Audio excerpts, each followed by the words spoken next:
Hi, my name is Shane, and up for review today I have a Yamaha Stage Custom Birch kit in Raven Black. I'll play it a little bit, then we'll come back and I'll give you all the dimensions and the tuning specs. We'll talk about it, and I'll give you an overview of the entire kit. Check it out.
All right, Yamaha Stage Custom Birch. Great sounding kit.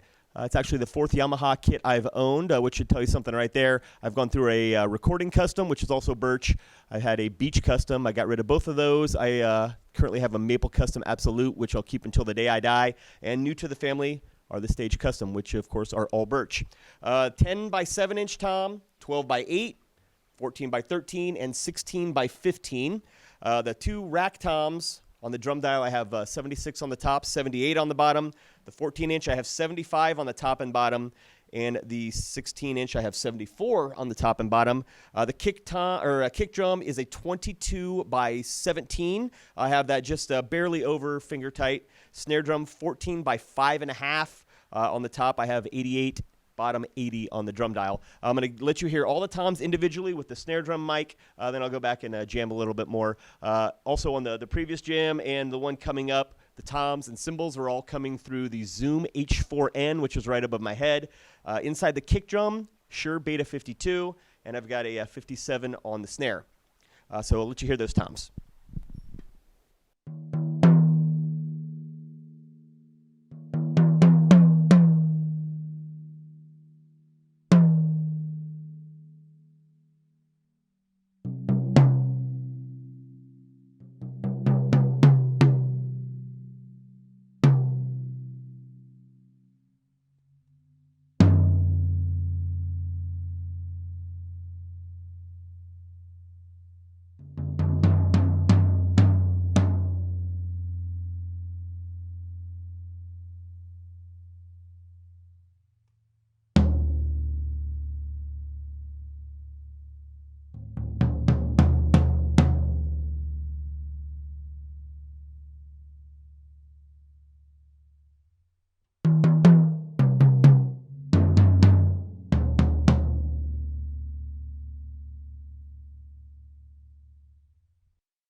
All right, there you have it, Yamaha Stage Custom Birch. Great kit. As you can see, I have the pinstripe heads on the tops of all the toms, and I have the stock heads on the bottom, which are actually Remo Ambassadors, but they're made in China. They sound good for the bottoms. I kept all the tops, and those will be my second set of bottoms. On the snare, I have Remo Coated Ambassador top, clear Ambassador snare side on the bottoms there. And on the kick, just the stock heads. I use those a lot on the kicks. They usually do a pretty good job, and there's just a blanket inside there to muffle the head a little bit. So I'm going to go ahead and give you a tour of the kit. We'll look at the finish and all the hardware. Great kit for any type of player. Beginner, great first kit. I would have loved to have something like this as my first kit. I play out quite a bit, and I've got a number of kits. This is a great recording drum set for me. If you're a pro, you want a practice kit or something you can not worry about, that's a little lower in price. Can't go wrong. It was $650 for the 5-piece, the snare, 2 mounted toms, and the 16. The 14 was another $150. 5 different finishes. They all look great. Don't think you can go wrong with this one. All right, I'm going to do a quick walk around of the kit. The audio sounds a little different now. It's because it's coming straight out of my GoPro camera. The snare drum, pretty nice. Got the 10 lugs. Got the Yamaha throw off. Not really beefy and slightly stiff, but does the job. This is not actually the best sounding snare drum that I've ever heard. I had to fiddle with the snare strainer quite a bit to get a good sound out of it. So I don't think I'm going to use this as my primary. I'll probably go ahead and keep using my copper Yamaha drum, but this would be really good as an auxiliary side drum. The 10 lugs that let you tune it up really high, good for a backup. That kind of thing. Then we got the the 6 lugs on both the mounted toms, the 10 and the 12, 6 lugs on the 14, and 8 on the 16. The bass drum has got 7 plies, 7 millimeters. The toms and snare, 6 plies, 6 millimeters. Everything's got those old Absolute style lugs. Really nice. I had those on my recording custom kit. Pretty lightweight, nice and classy looking. Of course, got Yamaha's famous triple tom holder. For some reason, this part right here and the wing nuts are matte. Everything else is shiny. Kind of looks a little strange. The Yes mount, of course, Yamaha has been using that one for a long, long time. Kind of worries me sometimes, to be honest, that all the weight of the drum is just on those 2 little bolts. I'm always afraid I'm going to crack something. I never have. Even a 16-inch tom mounted with that holds up pretty well. It just feels kind of flimsy. Got that really cool-looking badge, kind of a bronze look to it. You'll see also that these drums are really, really glossy. I mean, you can clearly see my reflection in there. No wood grain at all. Just the glossy black, which is amazingly well done. I mean, Yamaha has been finishing pianos with this for decades. It looks awesome. Very good. All right, over to the floor toms. The floor tom leg brackets are pretty basic. They've got the the post style that just kind of jams right up to the floor tom leg. I actually had one of them fail on me on my first gig with this kit on the 16. So you want to make sure those are cinched down pretty tight. A little scared I'm going to strip one of them, but that's what you get in kind of a mid-level kit. So there she is, gorgeous kit, all black, I was a high school metalhead. I can't believe this is the first black kit I've ever owned. But there she is. Again, the whole thing goes for $650 right now. It's 2015, so $650 for the 5-piece without the 14-inch floor tom. The 14-inch goes for another $150. Also, the 8, the 13 available, the 18-inch floor tom, and the 18-inch kick drum. So you could really just have basically any size you could ever want. I don't think there's a 24-inch bass drum yet, but that's something they may add at some point. So there she is. I'm really, really happy. Yamaha's just got great sounding drums, whether they're made in Japan, made in China. Their quality control is impeccable. The only problem I've ever had is the ball joints. You know, this thing will strip out, and that happens on basically all Yamaha toms eventually, or tom holders eventually. But other than that, no major flaws. Gotta love it.